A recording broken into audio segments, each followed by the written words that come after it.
નમસ્કાર મિત્રો, આજની આ કહાની ક્રોધનું પરિણામ પર આધારિત છે, તો વિડીયોના અંત સુધી બન્યા રહો। એક નાનું ગામ હતું। ગામમાં એક શિક્ષક રહેતા। તેઓ ખૂબ જ વિવેક અને શાંત સ્વભાવના હતા।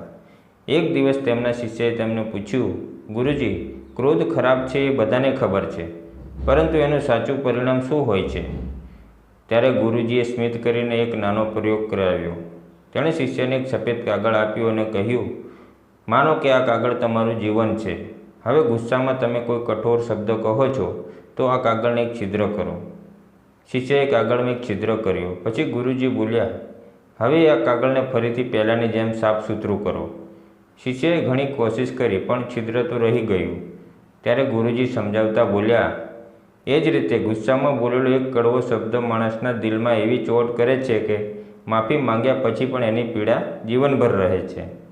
ક્રોધ થોડા પળોનો હોય છે, પણ તેનો ઘા આખી જિંદગી દુઃખ આપતો રહે છે।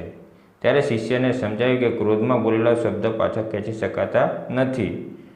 બોધ: ગુસ્સો કદી સમસ્યા હલ કરતો નથી, પરંતુ સંબંધો તોડી નાખે છે।